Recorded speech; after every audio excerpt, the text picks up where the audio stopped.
Pemberontakan tiga penguasa adalah pemberontakan etnis Han terparah yang pernah dialami oleh dinasti Qing di awal kekuasaannya. Mengapa demikian? Karena jumlah pasukan pemberontak bahkan mencapai lebih dari 500.000 prajurit.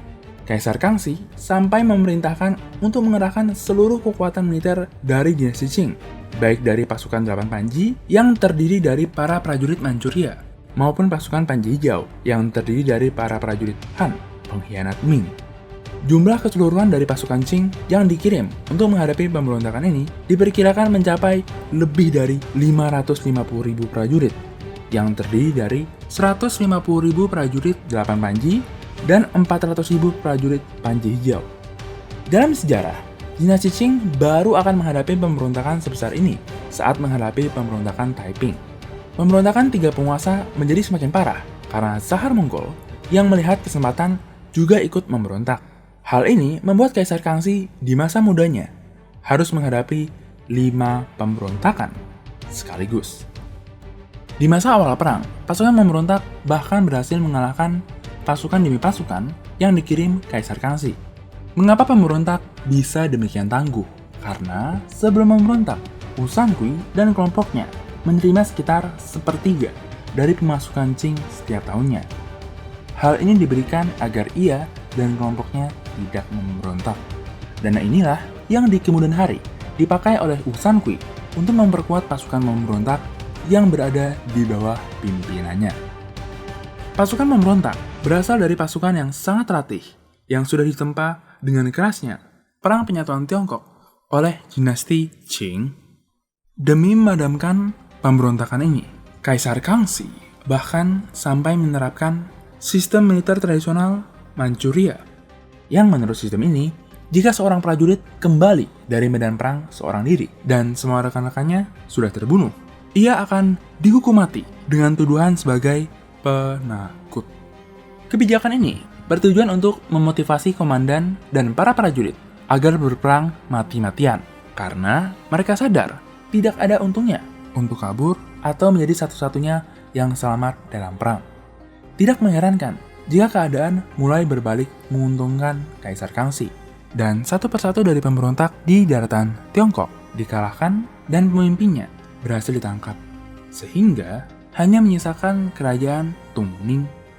Sekalipun Kaisar Kangxi berhasil mengalahkan para pemberontak tersebut, ia masih memiliki tugas yang belum diselesaikan, yaitu menghancurkan sisa-sisa dari kerajaan Tungning di Pulau Taiwan. Perang Manchuria melawan kerajaan Tungning sangatlah berbeda dengan perang melawan para pemberontak sebelumnya. Jika di daratan Tiongkok, jumlah pasukan dan prajurit berkuda dari Qing dapat menentukan menang atau kalahnya suatu peperangan. Hal ini jauh berbeda dengan berperang melawan kerajaan Tungning. Mengapa? Karena berperang melawan kerajaan Tungning membutuhkan angkatan laut yang besar dan terlatih. Suatu hal yang saat itu masih belum dimiliki oleh dinasti Qing. Dalam perang yang seperti ini, pengalaman Qing dalam perang sebelumnya menjadi kurang bermanfaat. Sedangkan pasukan angkatan laut Tungning yang jauh lebih terlatih dan terbiasa di berbagai pertempuran laut, dengan mudah menyerang dan mengalahkan armada-armada dari dinasti Qing yang masih sangat hijau. Berbagai kekalahan yang terus-menerus diderita oleh armada dinasti Qing memaksa Kaisar Kangxi menjalankan saran-saran dari Laksamana Tungning yang telah berkhianat. Mereka menyarankan agar Kangxi berani menerapkan kebijakan evakuasi besar. Apa sih kebijakan evakuasi besar? Kebijakan evakuasi besar awalnya dikeluarkan oleh Kaisar Sun Ce, ayah dari Kaisar Kangxi. Namun, baru di masa pemerintahan Kangxi, kebijakan ini berhasil diterapkan dengan efektif. Berdasarkan kebijakan ini, rakyat yang hidup di sekitar pantai diwajibkan untuk pergi menjauh dari permukaan pantai dengan jarak sekitar 16 sampai 26 km ke dalam. Rumah yang telah ditinggalkan harus dibakar habis, kapal dilarang berlayar, bahkan dirusak, dan perdagangan internasional dibatasi hanya di kota Makau. Demi memastikan kebijakan-kebijakannya dijalankan dengan baik, Kaisar Kangxi bahkan mengutus para perwira militer dari Qing untuk menerapkan hukuman mati bagi siapapun yang terbukti melanggar. Tujuan dari kebijakan ini sebenarnya cukup sederhana, yaitu untuk mengisolasi kerajaan Tungning dari berbagai wilayah pantai daratan Tiongkok yang mungkin dimanfaatkan untuk mendukung operasi lautnya, baik sumber daya alam atau sumber daya manusianya. Dijalankannya kebijakan ini sangatlah berpengaruh bagi kehidupan masyarakat yang tinggal di pesisir pantai. Mata pencaharian utama mereka di laut hilang. Bahkan, mereka dipisahkan dari tanah leluhurnya. Di antara berbagai wilayah Tiongkok yang terkena dampaknya, sepertinya tidak ada yang lebih parah dibanding Hong Kong, yang para penduduknya dipaksa pindah di bawah ancaman hukuman mati. Hal ini menyebabkan Hong Kong, yang sebelumnya merupakan wilayah perdagangan dan banyak ditinggali oleh penduduk, berubah menjadi pulau yang tidak berpenghuni. Sekalipun Qing juga mengalami kerugian finansial yang tidak sedikit, namun kebijakan ini berhasil memperlamah pengaruh dari kerajaan Tungning ke masyarakat Tiongkok. Mengapa? Karena hilangnya komunitas masyarakat yang tinggal di sekitar pantai mempengaruhi aktivitas perdagangan dan tenaga kerja yang bisa direkrut oleh kerajaan Tungning.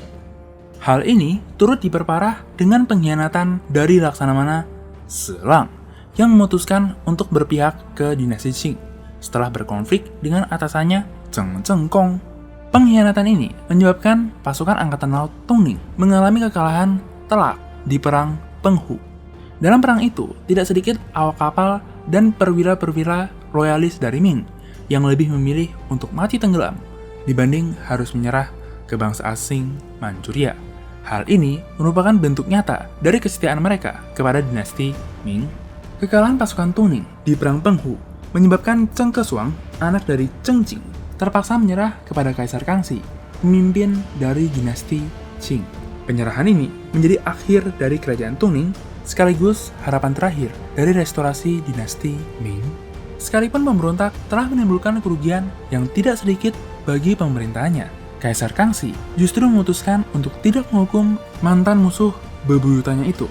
Ia hanya meminta agar Cheng Keshuang dan keluarganya pindah menetap di kota Beijing. Kaisar Kangxi bahkan memberikannya gelar bangsawan dan kehidupan yang layak bagi mantan musuhnya itu. Sekalipun terlihat aneh bagi para pengikut Kangxi yang setia, kebijakan ini sebenarnya tidak terlepas dari usaha Kangxi untuk menunjukkan kebesaran hatinya demi memenangkan hati dari para loyalis Ming yang masih tersisa, sehingga mereka mau mengikuti langkah dari Cheng Keshuang dibanding harus terus berperang dan menimbulkan lebih banyak korban jiwa. Keberhasilan Selang memimpin pasukan angkatan laut dinasti Qing menaklukkan Taiwan menimbulkan perdebatan panjang di istana Qing. Tidak sedikit dari para pejabat Qing yang menyarankan untuk meninggalkan atau mengevakuasi Taiwan karena dianggap hanya akan memberikan beban finansial bagi kekaisaran Qing. Hal ini karena pada saat itu, Pulau Taiwan masih sangat terbelakang dibanding wilayah-wilayah Tiongkok lainnya. Sekalipun demikian, Selang dan para pejabat ex-Ming lainnya justru menyatakan betapa pentingnya mengakuisisi Pulau Taiwan bagi kekaisaran Qing.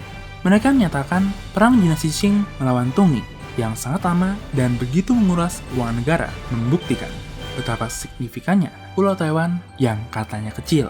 Akhirnya, setelah melalui perdebatan panjang, Kaisar Kangxi menyetujui saran dari Selang. Dinasti Qing pun secara resmi menganeksasi Taiwan sebagai salah satu bagian dari wilayahnya. Konflik di antara Qing dan dinasti Ming yang dilanjutkan dengan konflik di antara Qing dan kerajaan Tungning mungkin bisa memberikan gambaran mengenai konflik yang terjadi di antara Taiwan dan Tiongkok. Jadi, sebenarnya siapa sih pemerintah Tiongkok yang terlegitimasi? Apakah Republik Rakyat Tiongkok atau Republik Tiongkok? Hai, terima kasih sudah menonton dan belajar sejarah bersama Inspek History. Jangan ragu untuk berikan komentar, like, dan bagikan bila kamu merasa konten ini bermanfaat.